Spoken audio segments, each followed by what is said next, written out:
welcome to episode 427 of This Week in League. I'm Nate. And I'm Jay. And I'm Glenn.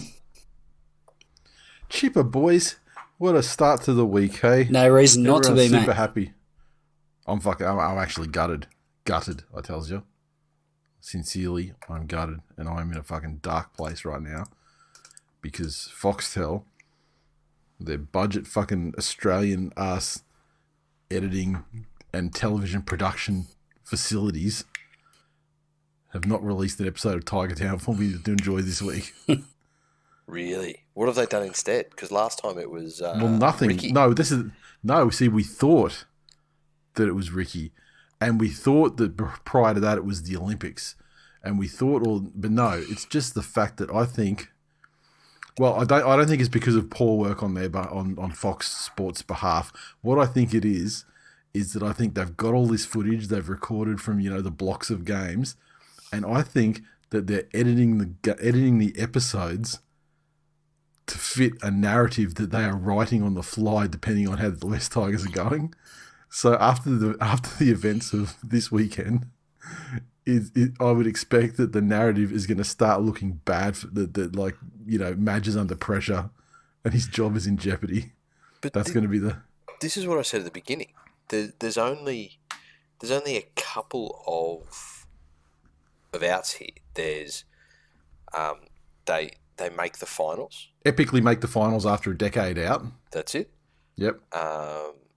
Just miss or finish ninth. LOL. Land a star player for next year. There's only so many they things. Got Jacko Hastings and some fucking guy from England. Yeah, true. And it's a documentary. I get it, but you still need arcs. Yeah, well, this one of the potential arcs is the demise of Pascoe and or Madge, and that arc appears to be well and truly still on the table. So I think they will just continue with the line that they seem to be, or the picture that they seem to be painting, willingly or otherwise, of Pascoe. I think Madge comes out of it okay regardless. He looks like a good bloke, and he's kind of like he's a sympathetic protagonist of this show. And here's the thing, you can't you look at someone like Noffa, and that's got to be. I do. Episode, I spend right? a lot of time. I spend a lot of time looking at him. that rant that he goes on, on social media when he threw his mates under the bus about the A and B defenders not doing their job, and that's got to be on the next episode, right? I mean, the timeline would probably fit. It does, but you can look at a rugby league player on the field, and their deficiencies are obvious. Like, you can look at Luke Brooks and the decisions he makes and how he executes those fifth tackle options, and you can see some deficiencies there because you see that live. It's hard to see Madge's coaching deficiencies, if any. He may just definitely not have the cattle, and no coach could do anything with that team. Yeah. But I think that's his only shining light in this sort of process. He gets to do that, any given Sunday. I'm standing up in front of a group of people. Yeah. Yeah.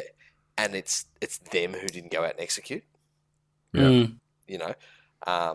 There's not someone there saying, well, fuck, this is the 9th opposed training session he's had to run this week. And he made this one miss his kid's fucking first day of school to do a beep test or whatever it was that he was accused of doing at Souths. I think he's potentially the only main star in this doco series that works in rugby league again after this. Including the players? Seriously, Dewey would get a gig somewhere else. Yeah. Who else do you take out of that side? Dane Laurie. Well, he's not really in the side. Well, because he's injured currently. Yeah, but he'll be out of it next year anyway. Because he's on loan. Yeah. This wishful thinking thing. And because it's the Tigers, it may happen. And I'm not going to count it out. But certainly Tamau looks poor in it. Yeah. And if you just watch the show, I think you'd be like, that guy, I don't know, he's supposed to be a leader and he's a captain, But then if you put that in tandem with what you watch on the weekends, he looks worse. Yeah. Brooks, the only person that says less than Luke Brooks on that show is Simon Dwyer, which is... Who still, at this point, his word has count not is still uttered 0. a word. Yeah. Yep, still 0. The Mountain. Yep, up to 3 episodes. But anyway, I can't wait for the next episode because I can't wait to do another game companion for the patrons because that was great fun. And I mean, it certainly makes it very manageable for us. I mean, if they're going to space these episodes out every fucking 2-3 weeks, I mean, True. It makes it very easy. I mean, I'm happy to do watch-alongs on Monday night at 7:30. I don't give a shit. I mean, I'm not even trying to be funny. I mean, I fucking love it. I love the show. I fucking love it. It's nearly my favourite show at the moment. And if you're not currently subscribed to Patreon, get on there. Not because I think it's great content, but because the Air Jordans came out today. Daddy needs some new sneakers.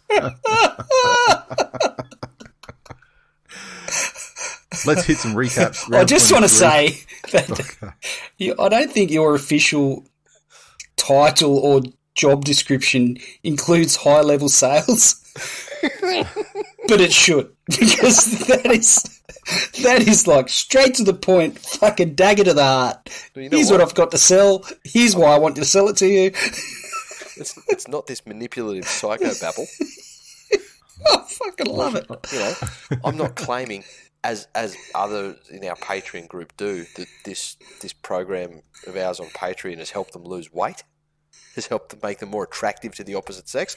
I'm not making those claims that others may. Wow. Recaps. Oh, that was the most inelegant fucking transition. Patreon.com. Sign up now. Well, I can't. Which one, is it the ones coming out? Are they out tomorrow? Oh, it's tomorrow at 7 a.m, isn't it? Or today? Or today was it? Yeah. Yes. Oh well, they're already bought it, aren't they? They're when the robots own those Jordans now. And you'll have to buy them for retail plus X. That's what I'm saying. Sign up for Patreons, motherfucker. The first game, round 23, of course, was the round in question. The first game was the Melbourne Storm 34 defeated the Gold Coast Titans 20. And this one took place down at Seabus. The Storm 34 came through tries to Seve, Grant, Munster, a double to the Fox, and Nico Hines.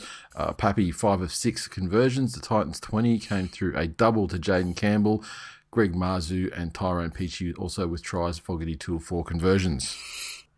Munster's best game of the year, I thought, by a long way. Yeah. Which is pretty ominous, given we're a couple of weeks out from the finals. You put that in tandem with the fact that Pappenhausen slotted in nicely, more touches, more minutes. Yep. You still got Jerome Hughes to come back into the side again, and he was, you wouldn't think his fantastic form is going to dip.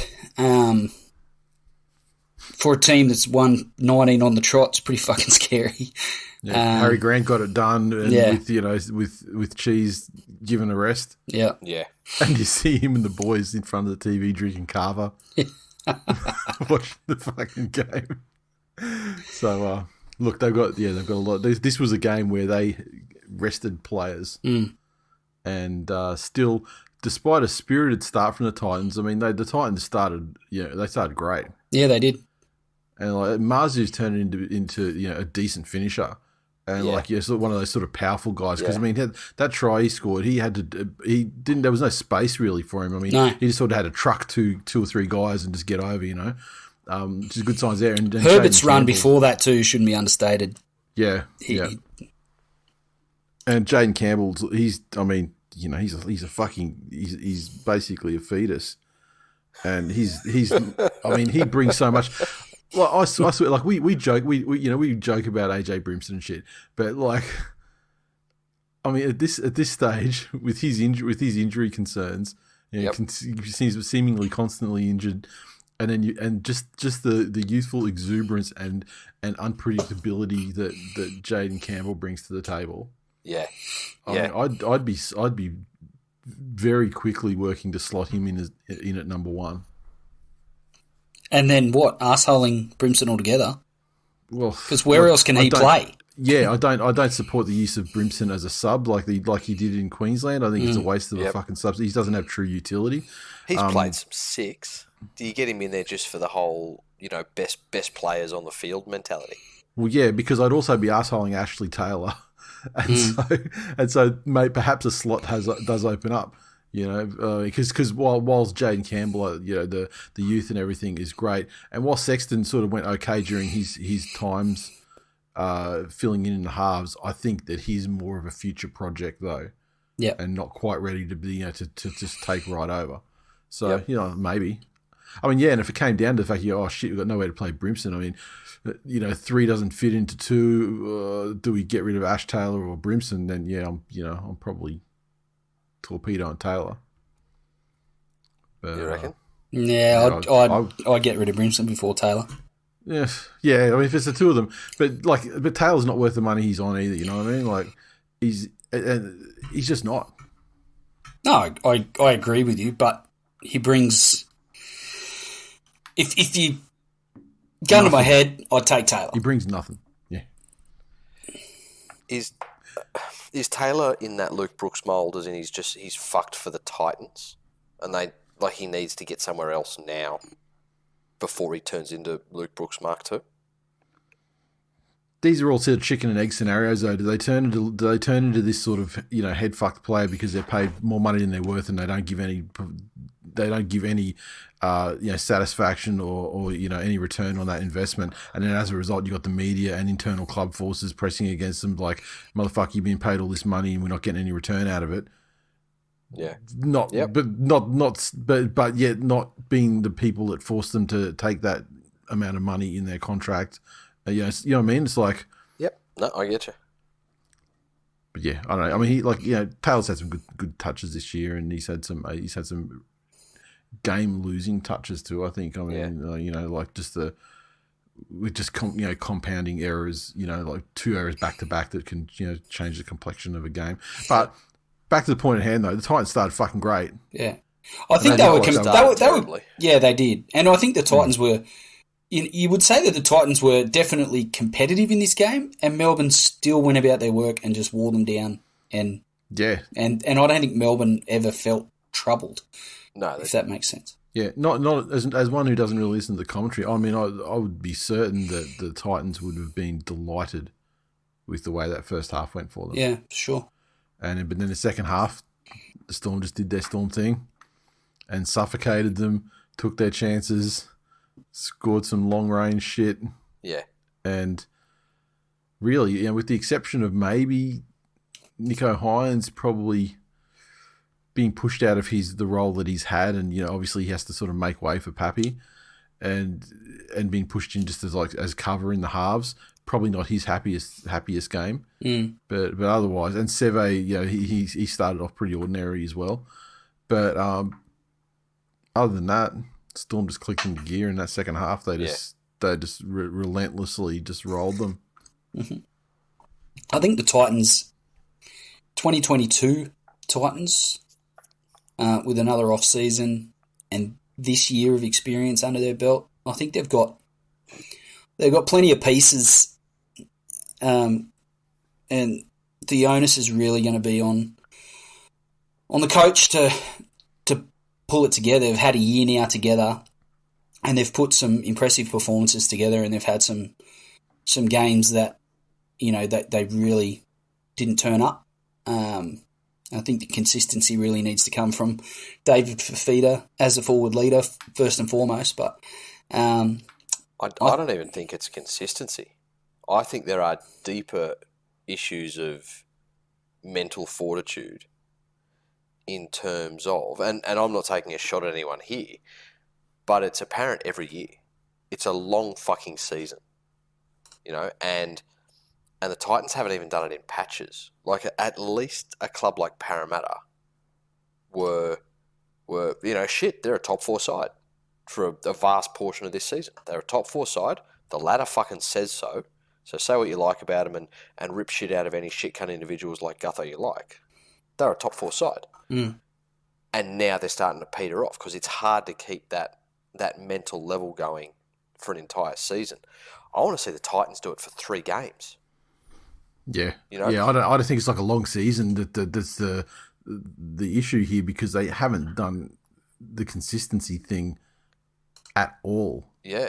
This season, not Yeah. yet. And like you said, over a period of 3 games. I want to see Fafita, being in a situation where he's not the first one that goes missing. When there's some pushback, where he's like what Pangai does for Brisbane. How many games have there been that Brisbane have absolutely fucking folded? And I'm sorry, not Pangai, Payne Haas. And Haas is out there working his fucking guts off. Yeah. That's what I need to see out of Fafita, and to a lesser extent Tino. Yeah. Before I get fooled again by this, the Titans have got a great young forward pack. Fair. Yeah. Tino had a fair game. I mean, revenge game for him against his eye. He was putting on some shots. Yeah, but how was he last week? And how will he be next week? Yeah, but the thing about the Titans is, consistency aside, I mean, they have the ability within the players to put on some great attack and some ad-lib attack and that sort of thing. But the one thing they need to do is they need to sort out their fucking defense, because, again, the most elementary, just fucking soft, like that Harry Grant try. Yeah. Just soft, just snap moments of brainlessness and laziness and things like that, coupled with the fact they're not a great defensive side anyway in the first place, even when they are switched on. That speaks to Jay's point about consistency, let alone week after week after week, but patches in games as well. But I mean, like, I'm not even talking about consistency. I'm talking about they need a fucking proper defensive coach that can teach this side a defensive structure that they can fucking default themselves into when they're under the pump. Because, let's be honest, they're not the only side that could do with that. Well, that's true, but I mean, we're not talking about that yet, and I don't want it to be like a gang up on Glennie's situation here. What's that, mate? We'll talk about because I'm here for an offload, mate, and like I feel like I'm acutely aware of mental health, and I know that you're just about ready to hit that point where you take the toaster for a bath.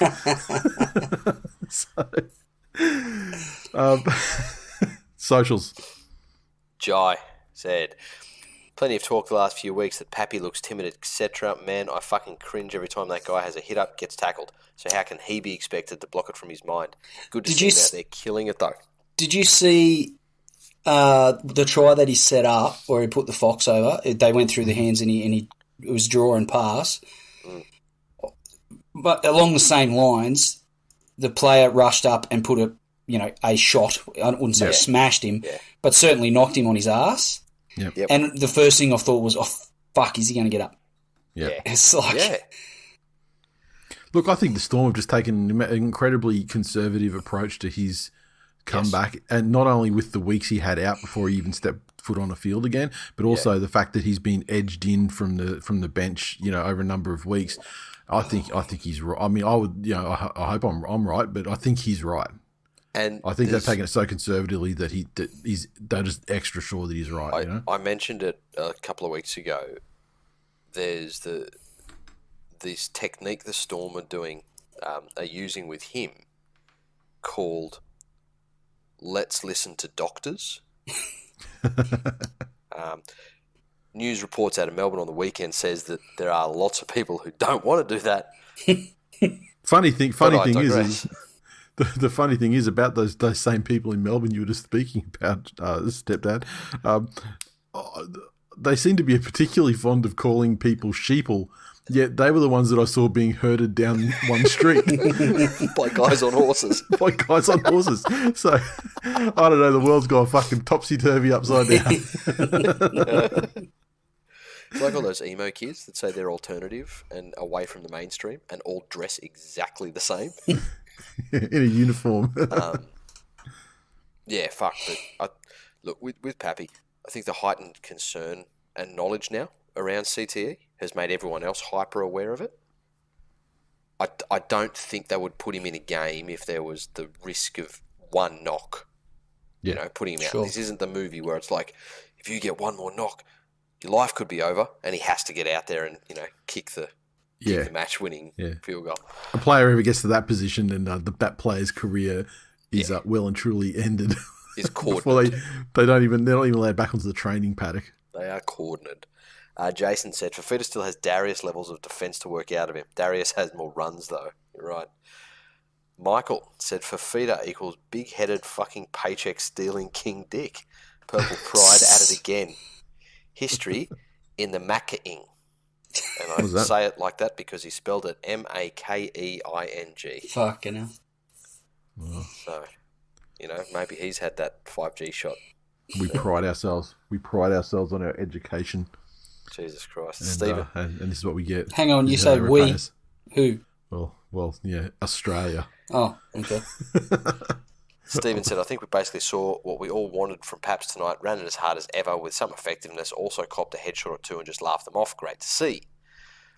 Ned, that young Jaden Campbell is a bright light. Crazy he isn't a regular starter. Definitely one to watch for the future. And Winston on Instagram said, Melbourne playing the first 20 minutes with a St. George-like intensity. It did take them a while to click into gear. That's that game. On to the next one. Friday night football. The mighty Manly Seagulls 19 defeated the Raiders 18 at Suncorp Stadium in front of yours truly. Manly's 19 came through tries to Hamoli, Olaquatu, Morgan Harper and Curtis Sirinen. Garrick 3 of 3 conversions, field goal to DCE. The Raiders came through tries to Harley Smith-Shields, Bailey Simonson and Chance Nickel Klukstar in his return after 4 months out with a neck injury. Sam Williams and Jordan wrapping up with a conversion apiece and a penalty goal to Sam Williams. So, all yours. This was a lovely night out of football on Friday. It is tough to fucking get in on for that Friday 6 p.m. game. I'm not going to lie, but we got there and it was my daughter's first live game. So, nerves are plenty there because when you bring a new variable into a game, you always wonder if they're a fucking jinx or not.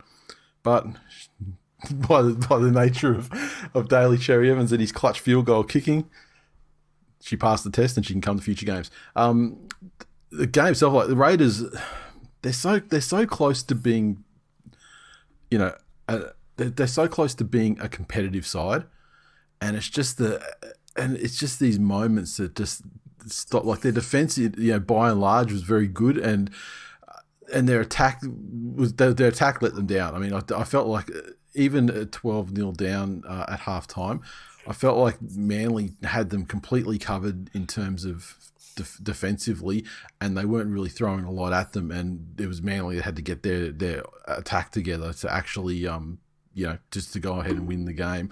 I thought they were very fortunate. The Raiders, that second try that they scored is one of the most fucking perplexing fucking refereeing things I've seen in a long time, where I think it was Garrick spilled a bomb on the last tackle, so it's a knock on Manly. The Raiders fucking had it. It was a bastardization of the advantage rule. That's right. Garrick knocks it on. Can't have you watch this game or what? Yeah, Raiders scooped it up, and the Raiders player, I think it was Gula, is tackled. He's tackled. Okay, so that's play over.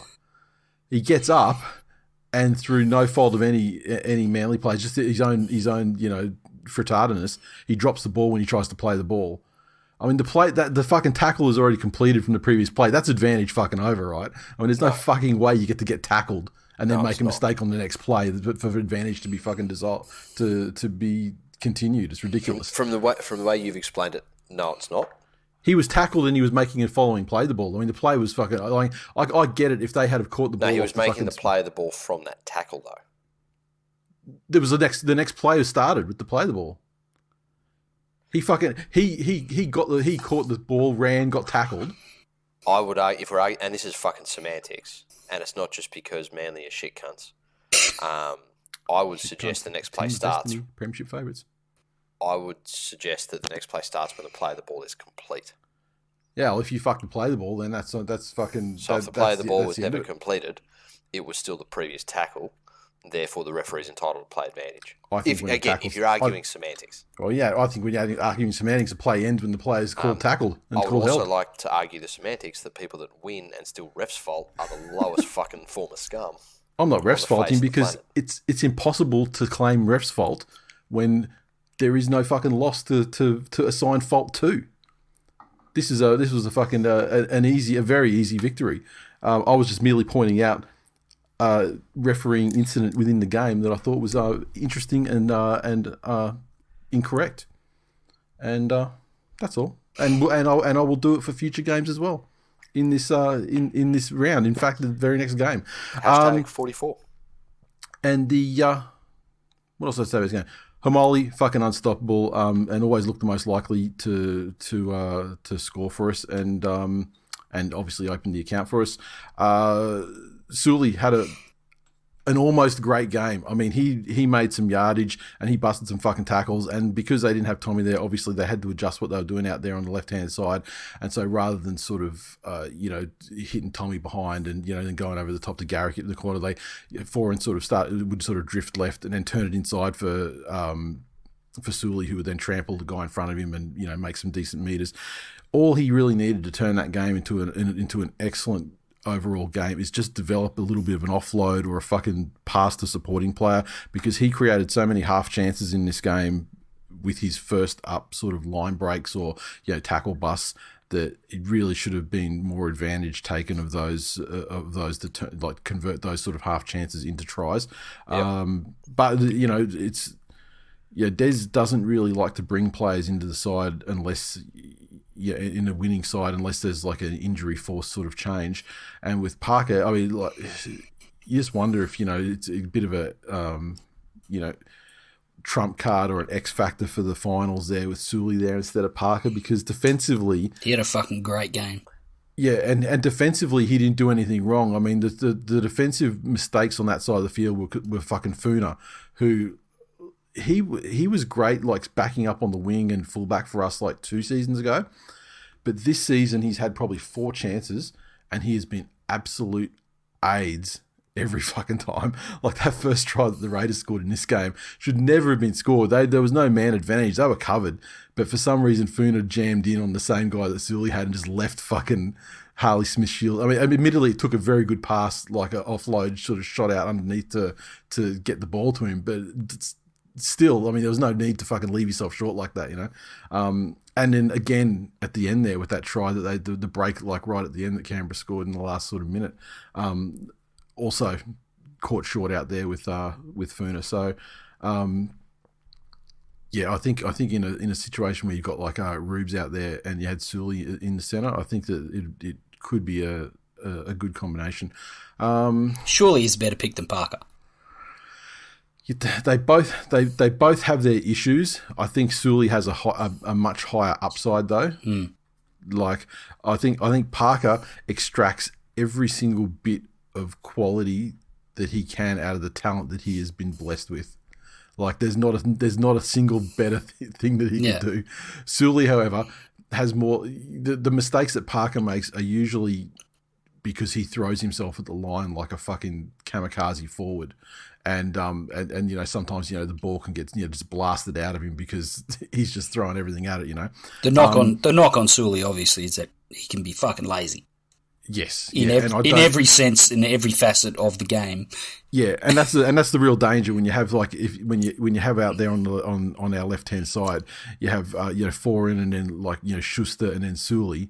I mean, there's some big and slow turning circle kind of characters out there that could perhaps be taken advantage of late in the game, and maybe that's something that you don't want to sort of put on the menu for other sides. But I mean, in attack he was fucking great. Can you comment, and we'll get to it when we get to the socials, the vast majority of views on the game were that Manly played down rather than the Raiders playing up. And it was that thing of, one man being out. How much, real talk, how much of a different team are they with no Tommy? Oh, I mean, offensively, fucking heaps different. I mean, clearly, this game was a perfect example of it. I mean, defensively, the Canberra Raiders didn't have a great deal for them, and it was really the fact that they couldn't. Because they weren't putting on the offense that they normally were, they weren't soaking up as much of the gas tank of the Raiders. And I said, although the Raiders did walking off at halftime, they looked fucked. And I saw how fucked they looked. And I thought, well, okay, the second half, it's it should be okay. I wasn't sort of panicking. But with Manly actually having more attacking chances, more repeat sets and all that sort of thing, then obviously that saps the gas tank even more and, turns the tables, much more. Then they've got less to offer in attack against them and so on. So, I mean, it all sort of, especially the way the game is played in 2021, I mean, it all sort of, sort of ties itself together like that. But, I mean, it's obviously they're different, but I think the vast majority is in attack though. Yeah. But the 2021 game, the more you're attacking and the more points you're scoring, the less you're defending and the less the other teams have for you when it's your turn to defend. Yeah, perfect. So it's more like that, I think. But the Canberra up front, I mean, their season was pretty much on the line. Yep. And played accordingly. I did get a hearty laugh though. Like I laughed so fucking hard when Jordan Rapiner went for that field goal at the end, and it just was like didn't get fucking 2 meters off the ground the whole way. Because I was sitting on the left hand where the grandstand was. I was sitting on the left hand side of the Manly section, so immediately to my left is all Raiders. Like the bay over and like the 5 or 6 seats to my left, it was like all Raiders and everything. So I got a great laugh at those guys. And I tell you, I've also scientifically discovered that during this game that trolling is hereditary. With my fucking son, he has to get fucking. I have to take him back to jiu-jitsu because he's going to need it because he's fucking. He's got fucking troll mentality born with it. I got him some chips or something at the game. Cry me a fucking river. I got some. I'll tell you the story. I got some hot chips at the thing before the game, and Killy goes, do you want some salt? And I was like, I'll just grab a couple. And so he's, little do I know, when we get down to the seats, he's grabbed a handful, like 10 to 15 sachets of salt.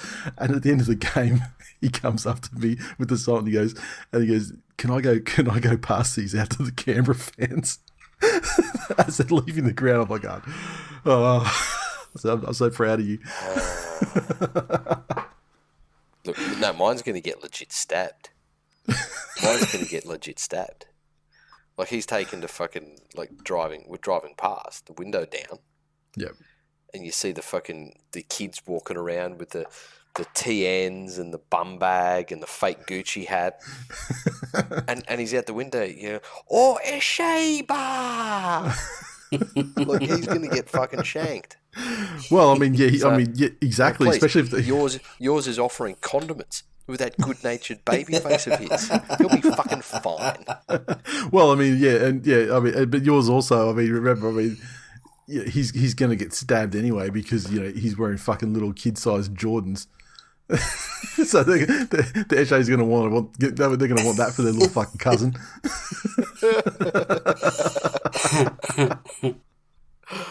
Love it. Joey said Manly is a one-man team. Without Tommy, they are junk. Still one bitch, shut the fuck up.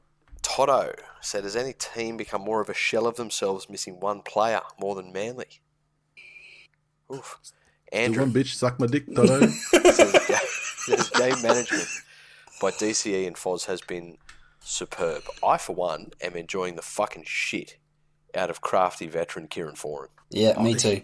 That's been a highlight of my watching Manly this year. Tom Turbo's been fantastic, but Kieran Foran's resurgence has been fucking he's fantastic. almost like buy of the year across the league fucking level, the way he's playing at the moment. And it's not even that he's had to adjust himself into this crafty veteran thing so much. I mean, he's legit fucking wound back the clock to the way he played when he wasn't injured and he was at his peak. No, he's not as much of a defensive kamikaze. He's still fucking taking the tough. He's still taking the tough runs into the teeth. Anyway, Ben said Manly are good, but they aren't more than 1 point than a gaffer tape back together shit show Canberra good.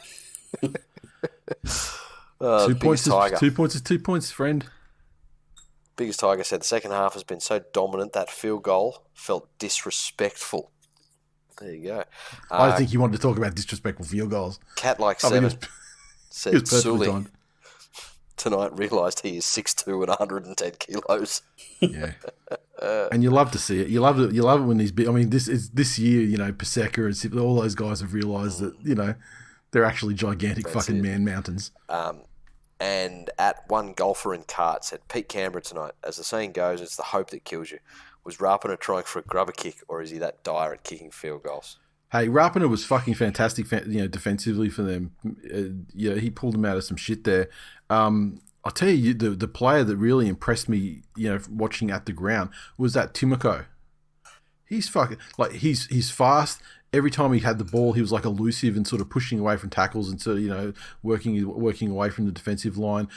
He's skillful. I mean, he's the one that put the pass in for Harley Smith-Shields to score that try when he was double teamed by Sully and Funa. I noticed him last week. He in a side that has been struggling for real form. Yeah, his acceleration and his low center of gravity, he's fucking tough to handle. That kid. Yeah. And I don't know if it's because he had the lime green headgear. He was really easy to pick out as well. But he was great. I mean, he did get trampled a couple of times by Sully, but I mean, I'm sure that they would have had Croker there if he wasn't there, and I mean, that would have been the same fucking story. Yeah. On to the next one. Okay, the Panthers 25 defeated the Rabbits 12. The Panthers tries through Nathan Cleary, Stephen Crichton, Brenton Aiden, and Appy Coruscant. Cleary, 2 conversions, 2 penalty goals, and a field goal. The Rabbits 12 tries to Gagai and Mitchell, 1 conversion to Reynolds, 1 penalty goal. All yours, bud. It was, and back to the discussion about Melbourne. The difference in the 2 top teams at the moment, because they're vastly different in terms of their style of play, but the similarities that sets them apart from the rest of the league is they've cracked this code of playing 80 minutes of football, and they've cracked this code of understanding that they are capable of playing 80 minutes of football. Whereas you look at the Titans, they got involved for one half and then couldn't go on with it when Melbourne went up a gear. And Souths came out and had all of the running, did exactly what Souths are going to do. They fucking dominated on their left edge. Latrell was floating around, ends up on the other side of the field, scores himself. They were at their damaging best. But at no stage did Penrith look flustered. And really, they just went about their business. They have this understanding that this is our game plan, and we're just going to stick to it. And a game plan isn't we're going to do this thing and it's going to come off the first time and we're going to score. The game plan is we need to put the ball between Mansour and Latrell all night. Just like when you're coming up in attack, the more decisions you can make a defender make, the better for your attacking side. The more decisions you can make a fullback and a winger make between themselves, the better it's going to be, for your starter defensive sets. And the fact that they just kept to their plan, they took their opportunities when they came,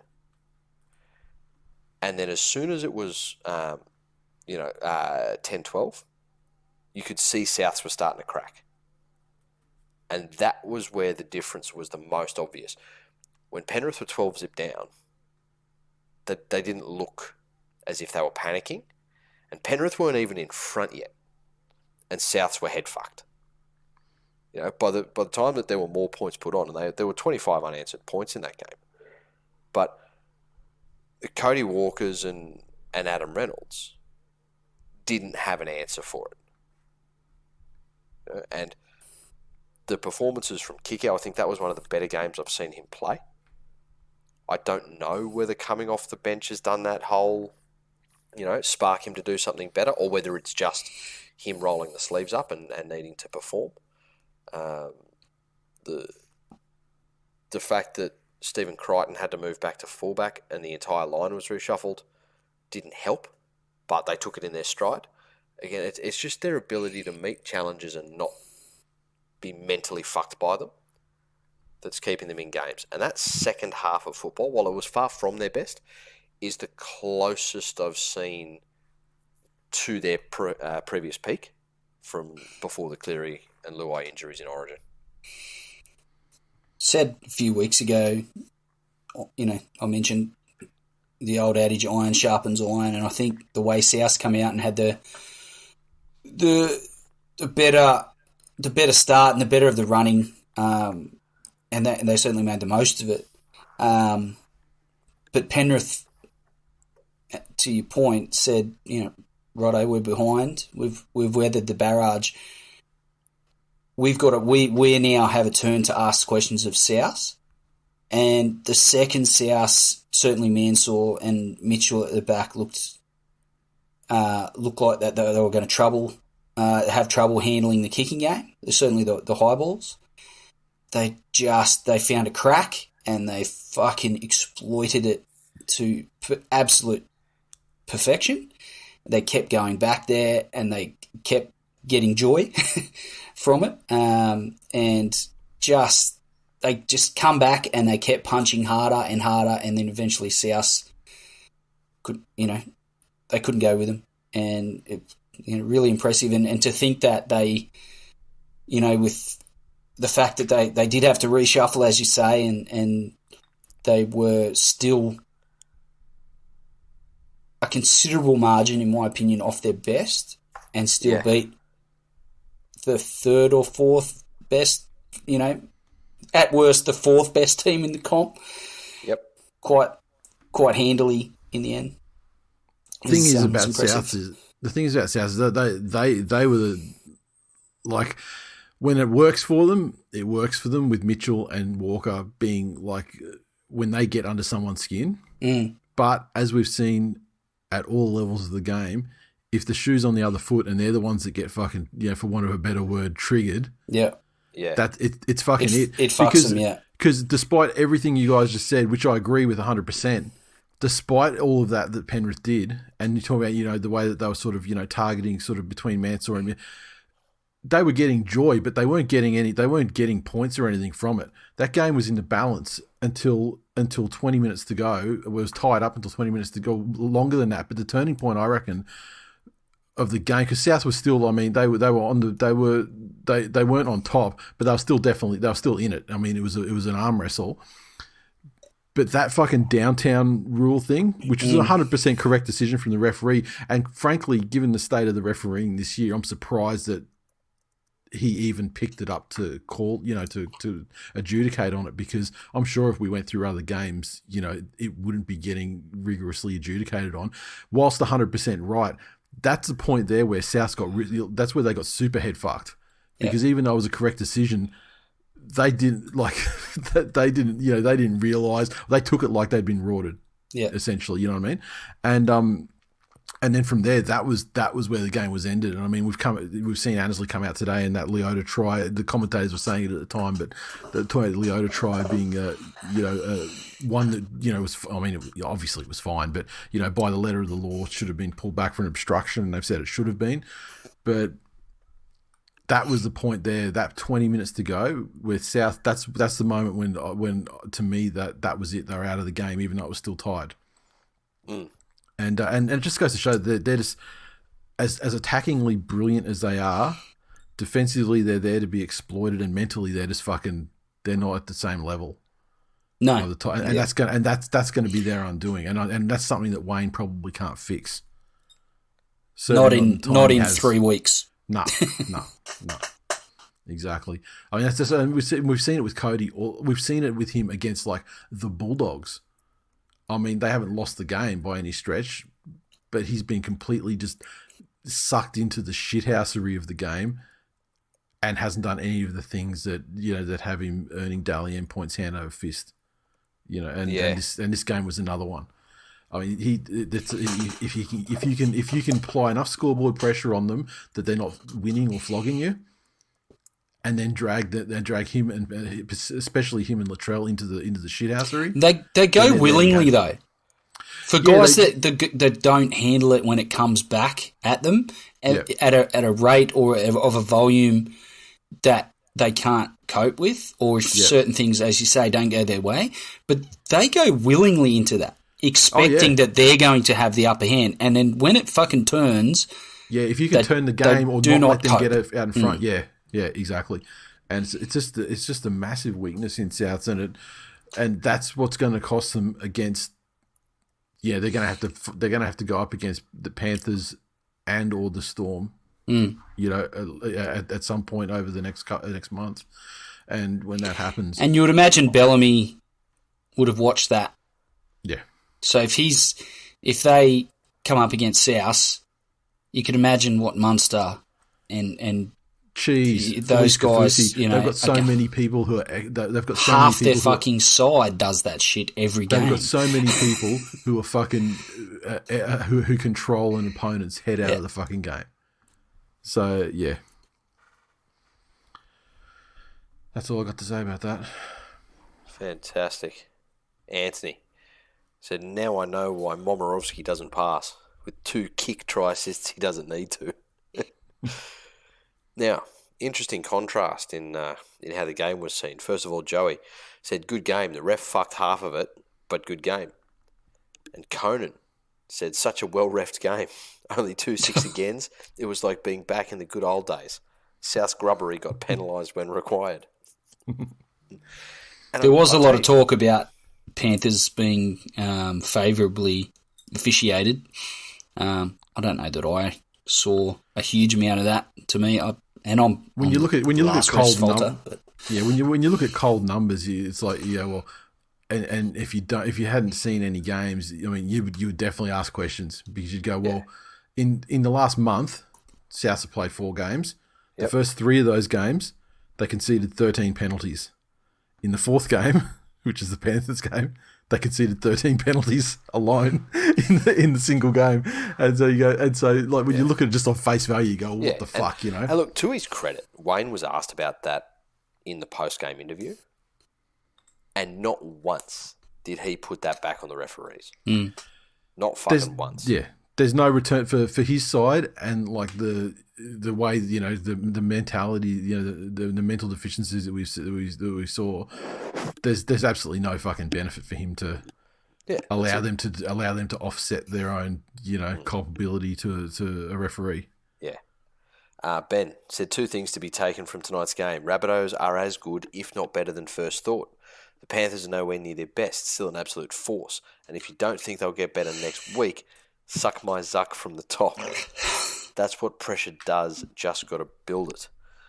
Chris said, Panthers too good. Good to see poor Penguy Jr. win. What was it, his 3rd NRL game? Ha ha ha. Ryan said, can't help but think that my bunnies just played the Panthers back into form. It's pretty crazy to see the most structured team in the comp and the most play-what-you-see field team sitting 1 and 2. Throw the bunnies and the Manlies in the top 4 and the finals are going to be a little bit of fun to watch. Hashtag fuck the Broncos. You think the bunnies played them into form? Wait till you see fucking this week. I don't know. Wouldn't be surprised if they rest some players, to be honest. I mean, it seems to be resting season for teams coming up. We'll fucking get to you, Gleddy. You know what? That'd be fucking tremendous if Ivan rests the entire squad, and so then even the only good thing to happen to the Tigers this year is still Ivan's fault. Rishi said, if Edwards was primed for one of his patented crap games, taking himself out may have won it for us. Crichton looked the best he has at fullback.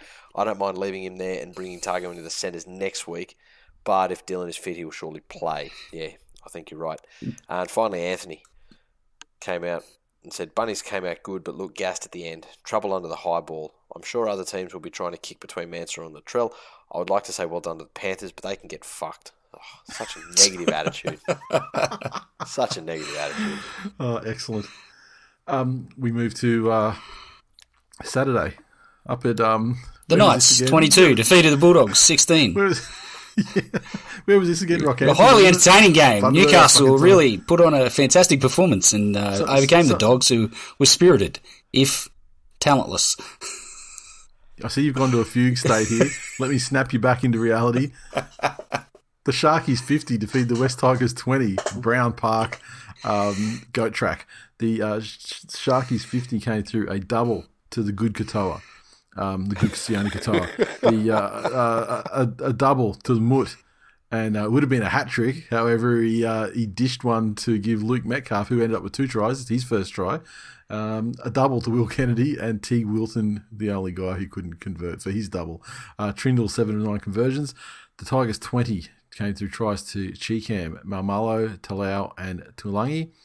Dewey, 2 for conversions. I only had one thought on this game.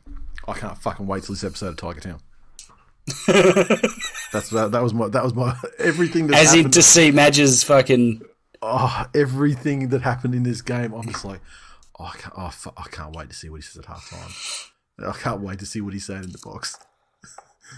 This was so bad. Even Simon Dwyer's going to fucking pipe up. I'm sure of it. Nah, the mountain doesn't talk. He won't utter a word. The mountain's going to reveal that all this time he hasn't been a mountain, but he's been a volcano. Oh, this was a fucking tough watch. But I took my medicine and I watched every one of the 80 minutes. And there was a couple of points where my wife, who was trying to be supportive and sat by me, whilst I was watching it on the couch, where she was like, why don't you just turn it off? This can't be good for you. It's getting, you're literally shaking. Did you have your watch on with the heart rate thing? No, the band's busted. No. No. It wouldn't have been fun. May have been almost close to a record for a regular season match. I mean, obviously the 100-minute game nearly killed you, but yeah, it did. My body went into meltdown. But some of the defence. Look, if you take the situation and the fact that they needed to win to make to have any chance of making the 8, and the fact that the Sharks were under strength and all of that. If you put all of that aside and just think there's 2 first-grade sides playing in the NRL competing against one another, you would think that there would be a certain standard that a team would uphold defensively. And that standard was not upheld by the West Tigers at any point of this match. And I'd like to single out for special mention son of Kev, William Walters, who has been an absolute, in every game he has played, has been nothing short of a fucking diabolical liability defensively. Yeah, you'd call him a speed bump, except he doesn't seem to slow down the person that runs through him. No, he's like a ramp. Yeah. Like people get faster after they run over him. It's like a rocket ramp. Yeah. Hot Wheels, we'll call him. In every game he's played, yet he still gets picked. And lo and behold, he's a fucking liability again. Like, the attempts at tackle, there's no shoulder. This is a kid who grew up playing in the backyard with his father, who was an international level representative player in this sport. Friend, probably fucking uncle come around for barbecues. Fucking, why didn't Gilly throw him some tips? I mean, he's probably around fucking smacking people around the barbie. You'd think so. What was Tony Billy Carroll doing? Tony Carroll probably put in a fucking appearance or two. What was Billy doing? Brad Thorne was probably there. Thorne. Peter Ryan? Peter Ryan? What, that guy was an absolute axe for his entire career. Did he never spend any time in the fucking Walters household teaching young William how to play the game of rugby league? That he's now made it, ironically, to certainly from a club perspective, the absolute pinnacle of this sport in the world. He's out there as one of the 34 players picked to participate in a match of the pinnacle of the sport. And he can't fucking tackle, which some would say is a fairly critical element of this game. Do you think he just hasn't found his why? Maybe he didn't fucking find his fucking why, Glennie. The West Tigers are a fucking good team. And they're always in a game. Except this one and several others this season where we have not been a fucking good team and we have not been in the fucking game. Michael, for fuck's sake. I'll buy your fucking snake oil match. I'll buy it. I'll buy a case of it. But fuck. Like, I literally, every time I saw someone run at Billy Walters, I was like, they're going to make a break here. And every time they fucking did. And they kept, we said in the other game about kept going back to the well between Mitchell and Mansour. Fuck me, didn't they just keep running different plays at Billy Walters? And inside him, he's got a kid that's a prop that's played 4 first-grade games who, as it turns out, has the lateral movement of the Manly fucking Ferry. Just fuck me dead. So I want to give Madge the benefit of the doubt, but is this pack of players, 17 collective players, are they just fucking uncoachable? But why do they keep getting picked then? If they're uncoachable, he said there's fucking reserve graders knocking on the fucking door. What are they knocking on the door for, Michael? Well, they were to ask if they can leave. No, they were knocking back. They were knocking on the door in June. That episode where he said that would have been June. They've given up now. The door, no one opened the door, so they just fucked off. Yeah, Madge. Yeah, it's us reserve graders here, mate. We're just knocking on the door. Just want to let you know, please don't pick us in that fucking shit show with those other cunts. We're happy here winning games. Yeah. Can I tell you what? If I'm Madge, I am firing up the Uncle Nick handbook. I'm having a barbecue at my place, post-COVID, not a St. George barbecue, right? One that's legal. That's it. Now, are we talking like a German barbecue where certain people, Billy Walters, not sure of his heritage, but maybe he could be fucking set alight. No, look, he's sidebar. He's there. We've fucking broken. Sidebar. We've broken him. We've fucking broken him in fucking less than 6 months. Glennie, I'm talking about. Okay, sorry. Continue. Please. Sorry, mate. Oh well, no, he's different. Do you know much about imprinting? It's why you will forever find things attractive that you did as you were entering puberty. Right. Like for me, it's... we had this discussion. Yeah. Do you remember back in the early 90s, it was tan lines? Yeah. Really I found this really odd when you told me the first time, and it's just as odd now. It's just a thing. So the West Tigers... What's their imprint? Father-son coaching star player combos. Fuck me, Dad. And so it means that no matter all of somebody else's terrible fucking red flags, right? Like a girl could have red flags that have not been seen at such scale since Poland in 1939. And as long as she had tan lines, she's good. I would be enamored with her, right? That's why the West Tigers have signed Billy Walters. Is the antidote... No, but is the antidote Madge gets sacked, Flanagan comes in and coaches, signs his kid. Yeah, because he's been super successful. You're gonna get Kevy. Oh, fuck. No, isn't Billy going to the Broncos already? Yeah, he is. Yeah. Thank fuck for that. Yeah, but he'll backflip. Why? Because it suits my narrative. Fair. Look, fair. Why are you questioning the potential ability of father-son coach combinations to flip-flop around when it comes to the West Tigers? I mean, you just come the fuck out of the Penrith one. To be fair, they don't flip-flop and stay. No. If I'm Madge, I've got everyone around for a barbecue at my fucking Meriton's penthouse, right?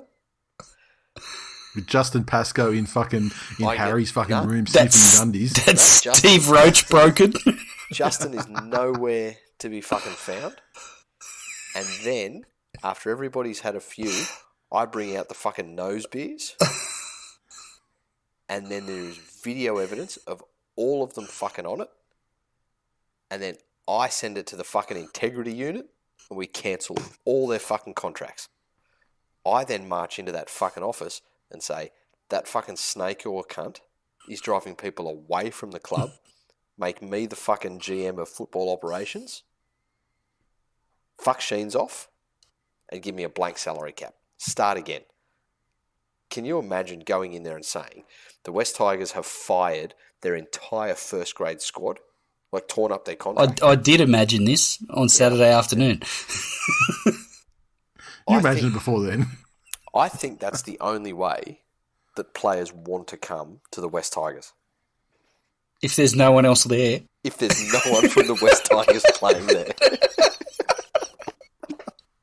Although the con in that scenario is a club that actually shows they've got the brass balls to hold players accountable for their actions may be something that players don't want to come to in some cases. Yeah, and see, now here's the thing. You say that as a reasonable human being.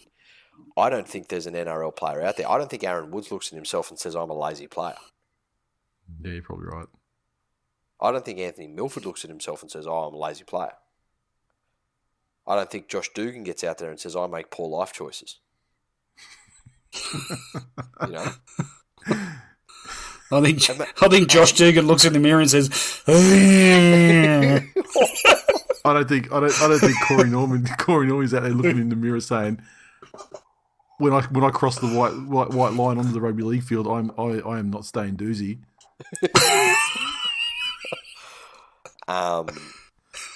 There was someone with a fucking doozy shirt at the game yesterday. Did King hit him? No. It's not called a coward punch if you actually unload it onto a coward. I did have Leo on my shoulders at the time. I should have just let him. Should have let Leo at him. Thrown him on him like a spider monkey. But there's your fucking reality TV show. Oh. There's your reality TV show. The West Tigers have fired their entire first grade squad. And then... Tales from Ghost Town. That's it. Who wants to be ninth? Any more you want to say on that one? Oh, special mention to the Mutt. Broken jaw. Still does his lap of honour. Yeah. Did you see the scan of the x-rays? No. It's a fucking doubler. It's like down both sides of the... It's on both sides, yeah. Chin. No wonder the poor cunt was crying. Yeah. Mitch said nothing better than seeing the Shire's finest Mutt running rampant on the Tig Pies and a 50 burger on top. Chef's kiss. Hashtag up. Hashtag Tigers in decline. Mendoza said, sorry, real dad, these pricks are going to be insufferable. Fair. Maybe we should have read that one first. Grover said, you would have thunk they would have tried a bit harder. Poor Madge. And there it is again. The narrative that's come out of Tiger Town. Like it's been a career saver for Madge. I think it's a masterstroke. And I don't know if it's a willing one or something that was engineered. But if he does get sacked, he walks straight into another job. Despite picking Billy Walters in that fucking side. Consistently. No, okay. So, I think, yes, I get the sentiment of what you're saying. Yeah. But who else is firing a coach, though? Okay, maybe he doesn't walk straight in, but, when the coaching merry-go-round starts up again, he's not a guy that no one's thinking of. He's at the forefront. He's a passionate guy. We need a passionate guy in our club.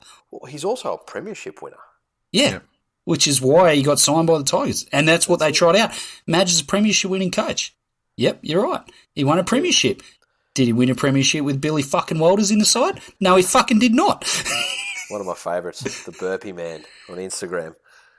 He said to us, Noffer in defence offers people more of the line than a Colombian drug lord on a recruiting drive.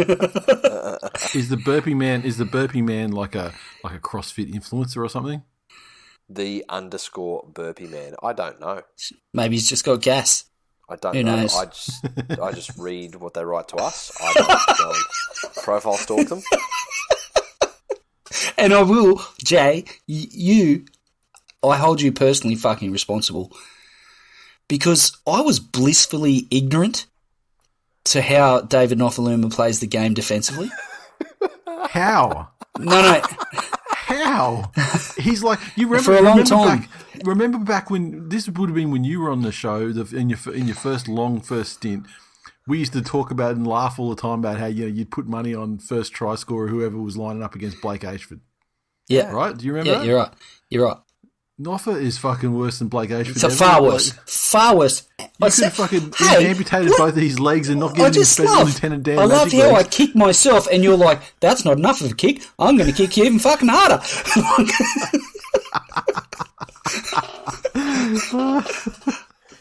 Jesus. But fuck me, that Glenn is first- not going to be the coach of the West Tigers because he only recently realised that David Nofoaluma I didn't say, but for a long time I was blissfully ignorant. But now it's like it's getting out of hand. If it hasn't been for some time, just what is wrong when you're clearly that bad at it? What is wrong is just, you know what? I'm going to mirror exactly where my opposing winger is in the defensive line. Yep. So wherever he's standing, I'm going to be standing directly in front of him whilst being still onside. Surely that's the basics of it. Don't overthink it, mate. You don't have the fucking capacity to perform at that level. Just keep it real simple. Stand in front of the cunt. Yeah, for fuck's sake. But he deserves finals football. He deserves to play State of Origin football. And as such, he does not have trust in the man inside of him. So he has to go in there and make his tackle as well. He deserves to be at the same fucking barbecue that Jay proposed earlier. He's not the on he's the not menu. The same, yeah, he's not the same fucking wishful Origin, wishful finals level player as David is. So David has to go in there and fucking do it all, thereby leaving his own patch of dirt exposed. Our good mate B.43. This fucking bloke. Can only imagine. The Noffa Highway provides. It does. That's us. Oh, and I'll give Sharky Dave a shout out as well. He said Tigers tried hard, but the mutt was too slippery. So thankfully for Sharky Dave, that one was low hanging fruit. Yeah. Also highly incorrect because at no stage do I really get the impression the Tigers were trying hard. Yeah. At all, ever. But, you know, we've established over this year and many before it that if there's a reason for the Tigers to aim up on the day, they almost certainly will not. Correct. The Knights 22 defeated the Bulldogs 16 at Seabus in front of a bumper crop of 2,343, they say. I didn't know that the Titans ground counter could count that low because, let's face it, we've seen some dire fucking crowds. If that's what they come up with, imagine how bad it really was. Yeah. The literally just fucking blue shirt trainer, orange shirt trainer. He's counted the players as spectators. Yeah, the Knights 22 tries to Saifidi, Clifford, TWiL and Bradman Best. Clifford 3 conversions. Doggy 16 tries to Meany, Ryan James and Jaden Ockenbaugh. Flano 2 of 3 conversions. Credit again to Ryan James and Corey Horsburgh for their efforts for the Dogs on loan from the Raiders. The big redhead in particular, certainly in the second half, was taking two hit-ups per set. And, you know, setting a fairly reasonable standard for the rest of the forward pack to follow, which they inevitably didn't. How embarrassing, though, is that these blow-ins that are kind of, you know, been forced into service at a club that they have no stake or general passion for, shows becoming the most passionate and best players on the field. The two blokes that have more reasons than anyone else in the side to not give a fuck give the most fucks. Yeah, it's crazy. Crazy. I mean, it speaks well to both of those players, though, as professional sportsmen. Yeah, I get that as well. But also, how often does the new guy in the team, you know, who's not on loan, come in and add something in terms of energy or attitude or effort? You know, so it's probably not too unrealistic. Fair. Obviously, last week we were made aware that Connor Watson has signed a deal to go back to the Roosters. I've had raps on him certainly this season and thought that he was, you know, was probably being left a little bit short in the role that he was playing within the Knights, and he seems to be taking a bit more onus or being given a bit more responsibility, and the Knights look a better side for it. He's going to be a massive loss for them. I don't think they realise just how much, and whilst he is there, it looks very likely the Knights are going to play finals football with his experience and the way that he has been playing recently. I think he's a key part of what the Knights will bring to the table come finals time. Young Clifford settling in nicely in Newcastle. I thought he had a really handy game. Him and Pearce have only played 5 games together. They haven't lost when they've both participated in the game, which is a handy stat. But that combination after many more than 5 games is going to be a real force if they can both stay healthy, which is, Pearce getting towards the tail end of his career. There's going to be something in that for him to hold up his end of the bargain. But Clifford is he gets better every week. I like him as a young half. The only other point I wanted to make was Oakenbaugh. He's copped a lot of flack, and deservedly so. But his fucking try at the end of the game, unbelievable. That's one of the best I've seen for a while. Yeah. Great effort. Isaac said Clifford quickly becoming a favourite. Yes, he is. Terry said, what a shit season from the Dogs. Still try of the year. There you go, Doggies fans. There's something to get your hopes on. Daniel said, fucking AIDS game, but hey, it's 4 on the trot. With games against the Titans, Broncos, then Riverworms in round 1 of the finals to come, all aboard the hype train. I'll tell you, if you are limping into the finals, there's no better side to come up against in round 1. If you're in the bottom half of the 8.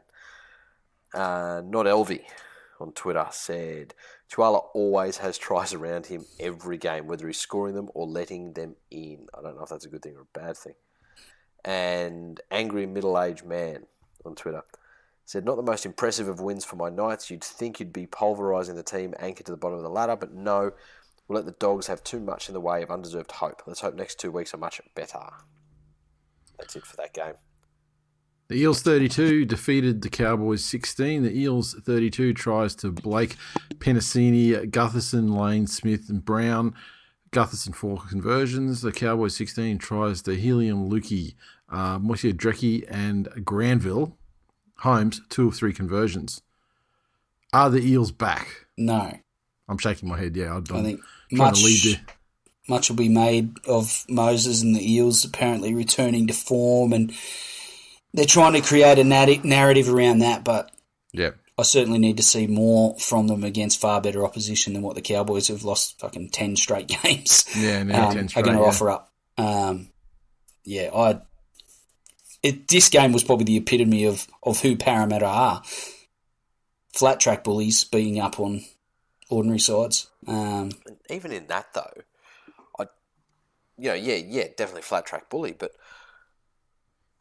but the fact that the Cowboys were in this game for so many sections of it, and were able to really play and pick apart Parramatta in certain situations, and the Cowboys are a team playing above their station. Like they had this little patch of form sort of just pre-Origin where they kicked up a notch, but they are a poor team even on paper with a rookie coach who have had their star decade contract player either unhappy or out for the majority of the season. If Parramatta were looking to be back, in air quotes, then they needed to come out and thump them. Yeah. And I didn't see it. So agreed. Yep, I would agree as well. Go to the socials, mate. Josh, he said, can't believe I put Nutho on the footy card. So for the game threads for the shows, people that don't have the socials, where we get these comments, I've each week been taking photos of the footy cards of the teams that are playing and sticking them up. I didn't put him on there, buddy. That came like that. I don't get to select who's on the players, who's on the cards. So, everyone gets a run. This is the podcast of equality. Stephen. Participation podcast. Love it. I've come to the conclusion that Sean Lane is a sleeper agent for all other 15 NRL teams. Yeah. Look, listeners to the show will know, how intelligent Sean Lane is. We've been over it in the past, a couple of years ago. And, there's a reason he's not at Manly anymore. Let's put it that way. And it wasn't the big bucks that Parramatta threw at him. Daniel said, I think we just found the true issue at Para. Papali's pro-vaccine, and we all know Bryce's stance. And Little Buffalo on Twitter said, Parramatta back into the form that shows everyone we can still match it with the bottom four. Had me there at the start. That's it. On to the next one. Roosters 40 defeated the Dragons 22 at Clive Berghofer Stadium in Toowoomba. The 40 for the Roosters came through tries to Egan Butcher, Copley, Tupanua, a hat-trick to Daniel Tupou. Sam Walker, Drew Hutchison also with tries.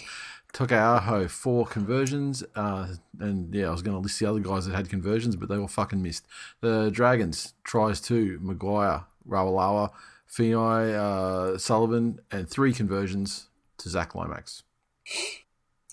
Toowoomba turned on a little bit of a show. It's great weather. Good. Yeah. It's privately owned, Berghofer, and the grounds people there, they fucking invest a fair amount into it. It looks good all year round. Yep. Jack's played a lot of footy there when he went to school went to primary school across the road, and it's always in fucking good nick, that ground. And yesterday was no different. Oh, sorry. Yesterday was no different. I thought the Roosters in the first half, Teddy had a half of footy as Teddy version 1.0. He was fucking everywhere. He was outstanding. Ran the ball and just popped up through the middle consistently. The Dragons showed a bit of fight to get themselves back into the game and snuck into the lead at one point, but it was pretty scary how easily the Roosters, even with the amount of quality players that they've had out of the side and guys that have retired, etc. But it was so easy that they got the ascendancy back and then went on with it. So I really enjoyed my afternoon at football. Took Leo to his first game, and it was a good turnout.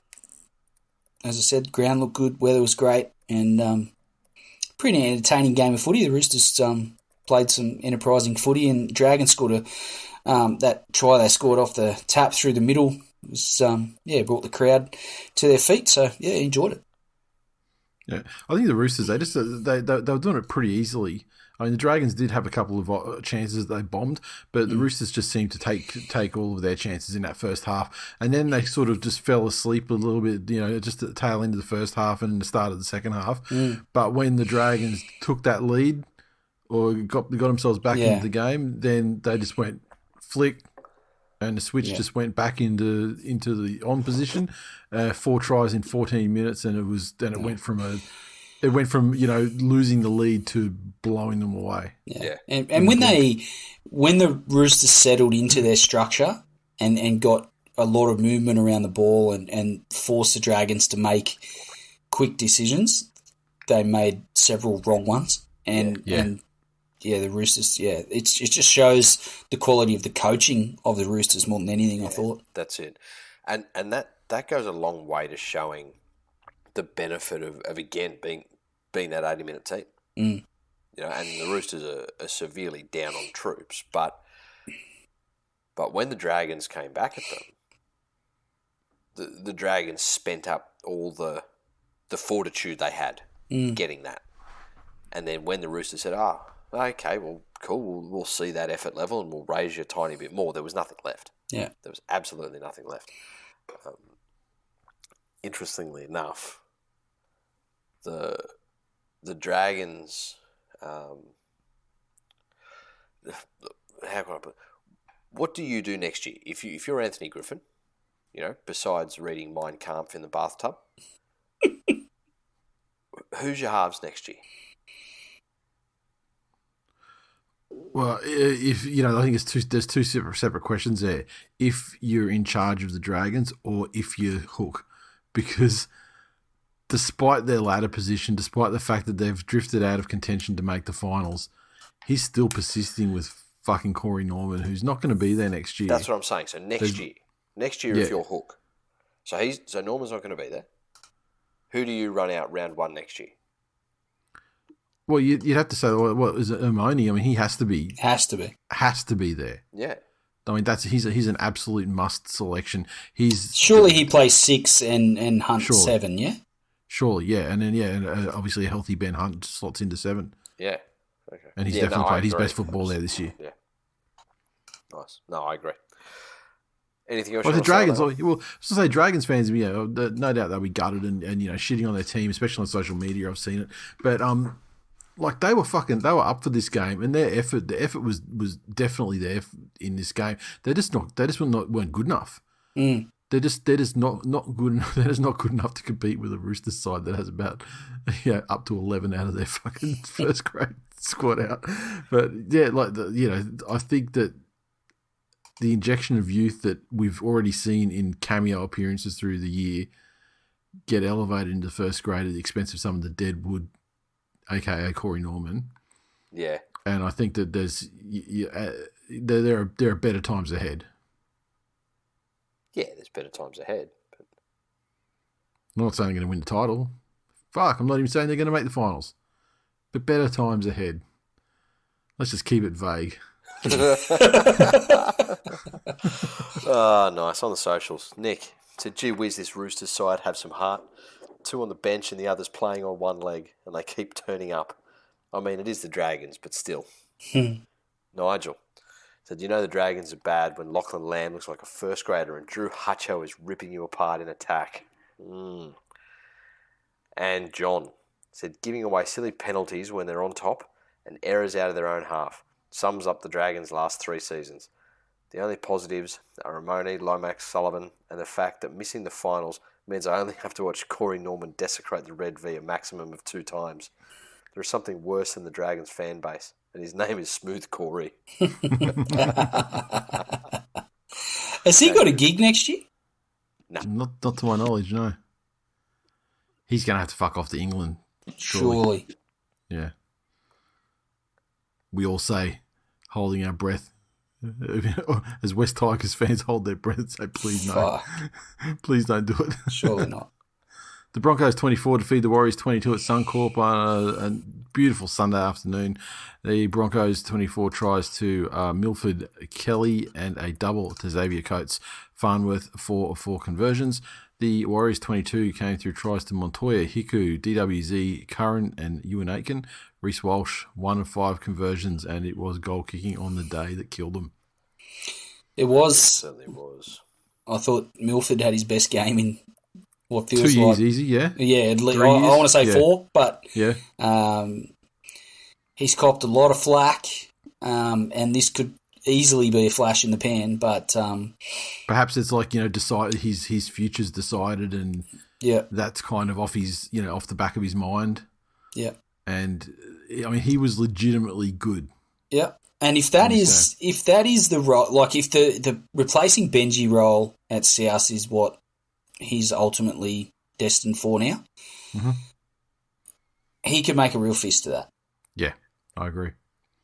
I thought for the Warriors, Peter Hiku had a great game. I thought the evolution of his game though, from being, Manly, he's sort of, he was being the centres and something he'd deputise at fullback when he had to and that kind of thing, but just like the evolution of his game, I mean, he was throwing some fucking ridiculous balls. Yeah, just sleight of hand stuff, the kicks.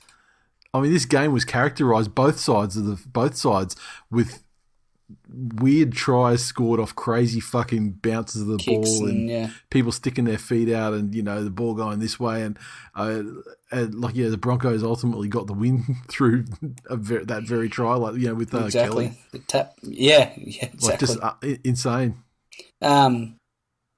Reece Walsh is obviously devastated after missing his opportunities to take the game into Golden Point, first with the conversion after the very fucking odd Ewan Aitken try.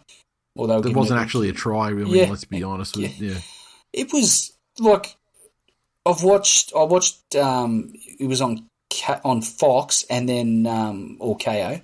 Yeah. So I heard that commentary and then I rewatched the highlights which had the 9 commentary and both sets of commentators were like, Yeah, clearly that's coach's hand, and this would be no try. And then the bunker's like, okay, the ball's grounded by you and Aiken, and we have a decision. And like, just both sets of commentators are just like dumbfounded as to how the KO one was funny. I think was it Cronk who was on the commentary, and he just kept talking as if it was a foregone conclusion. It was coming back red, and even after like the vision shows the screen come back, we tried, and he had to stop himself like 5 seconds later, going, "Oh, what they've given it." Yeah. So I mean, clearly not. I mean, justice that they did, that they didn't win the game, via that try, I suppose. But I probably am loath to give Reece Walsh more of a rap than what he's had consistently this year, but you got to give the kid some credit in a team with some older heads in it. He was the one that stood up and wanted to have a crack at the 2-point field goal to send it to golden point. And it was a fair strike connection too. He wasn't far off hitting it, and the distance was certainly no problem at all. Yeah. Yep. And some of his obviously guys that he'd played some of his junior footy with there at Brisbane, consoling him at the end of the game was a nice touch. But yeah, the Brisbane this last 4 or 5 weeks, the effort that they've shown and the willingness that clearly they want to play for Kevy and I'm sure they all look forward to Billy Walters appearing next year. And I hope they do a lot of. I hope they do a lot of fucking tackling practice because they're going to have to cover up some misses. I'll tell you what, though, Glenn. To your point, if I'm a Warriors fan, whilst I'm not happy at the circumstances, fuck, it's good to see Walsh that loss matters so much to him. Yeah, I agree. How many times do you see a loss and in that same situation in a club that the player used to play for, they're up and hugging and laughing and joking and this. Yeah. He didn't give a fuck who was on the field with him. No, he didn't give a fuck about, hey, I haven't seen you for a while, I've moved to New Zealand. No, exactly. He was gutted. Yeah. That's what I want out of my heart. I watched him pretty closely in this game, and I will say I've watched Kalen Ponga quite closely in a lot of Knights games. Just to get my own sort of read on the type of player they are as individuals, and I do that with lots of guys. But I find if you compare Ponga, and Ponga obviously he gets a lot of hype and a lot of raps, and Walsh is headed. You're bringing them both up together in the same conversation because you mean they're sort of like similarly hyped. Correct. Players, yeah. Right. So they're you'd say Walsh is on a similar sort of trajectory to hype-wise and media and all the rest of it to Ponga, right? Yep. Walsh's movement off the ball, for me, sets him apart from Ponga. Ponga has patches where he's fucking brilliant and he seems to be everywhere, and then he can disappear. Yep. Whereas Walsh, and you watch him, even if the ball doesn't go his way, he's fucking 100% primed and in position and ready. Yep. And I think that he's played obviously a lot of footy. It looks to me like he's played a lot more footy in the halves and now he's at fullback. But it just seems to have a bit more of a feel and a hold on a game, whereas Ponga can come in and out and loosen his grip on a game, if that makes sense. And especially for a young player, I was really impressed. Yep. Which I think that comes though with being a half. Mm. In terms from the get go, your job is to push that team around. Whereas just by the very nature of being a fullback, you're by yourself a lot of the time. Mm. So that's probably one of the things people don't talk about as much with James Tedesco. Like as far as fullbacks go, for him to wear that dual hat of being the fucking loner, the one that's out by himself, but also having his involvement getting the team where they need to be. Yeah. Speaks fucking volumes about his talent. Oh, he's fucking brilliant. Socials on that game were, whoops, that's the wrong fucking game. That's the Dragons game. Don't want to read those shit cunt socials again. Michael said, where has this Anthony Milford been for the last 2 years? Milton Macca's drive-through. Josh. Said the Burrow is a buzz with all the Milford hype. Phil said Walsh's boot has lost this one for the Warriors. I don't know whether that was all that did it, but Ryan said Reece Walsh looks like a Kardashian and kicks like one too. Wow. Said, fuck, I can't wait to sit and watch Milford win the Dally M for Souths next year on 300k. Imagine. Also, kill me. Todd said, who was the young half in the six today on debut? 1 try, 2 try assists, kicking game was on fire. He was electric. Hopefully Broncos has locked him away for the next few years. Oh, now go to sleep. On that note, That's us. Yeah, that's full time for 427. Thanks for listening, everyone. As always, you can interact with us in a multitude of ways. Go to thisweekinleague.com/links, and you can get all the links you need. The social media communities, all that good shit. And particularly, if you want to support the show, consider joining our Patreon, patreon.com/TWiL Nation. You can also drop us a rating and review on Apple Podcasts. Tell a friend, invite friends into the Facebook group, etc. We see you guys doing it all the time. It's fantastic. Love it. That's it. That's all I've got.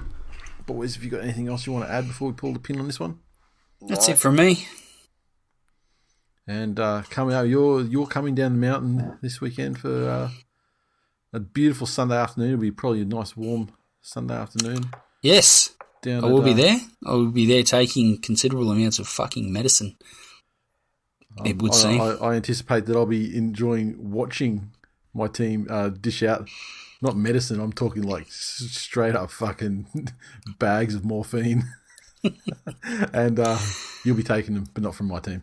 Yeah. We shall see. Wait and see what the team looks look like tomorrow. Outside of what seems to be the inevitable result, I am actually looking forward to it. As is my eldest son, who's quite chuffed about the raps that he's been getting from his Uncle Nate at my expense. He is the greatest Blakely ever to live. We know this. We all know it. We all known it for a long time. I'm just a person that fucking said it, put it into words. But yeah, I fucking made the call, stuck with it. I will say, he did manage yesterday at Berghofer to bring up the time where all of fucking 11, 12 years of age playing against rugby league powerhouse school St Mary's of Toowoomba for his Toowoomba East public school year 6, and I think he scored 2 tries, set up 3, and he happened to remind me of that performance when we were at Berghofer. It's like, fuck, this is why we have banter in our house, mate, because otherwise Uncle Nate creates a fucking pro Jackson echo chamber, and this is the result. So I'm happy to help out. Yeah. Okay. He needs everything he can. Fucking Trey Young there nipping at his heels. That kid's relentless, mate. So please don't fall into the trap of feeling sorry for Jackson. Please don't do that. I need to have you spend a bit more time around him, and then maybe you'll see where Leo's coming from. Good times. All right, boys. All right. Let's pull a pin, and I'll talk to you again in a couple of nights. All right. See ya.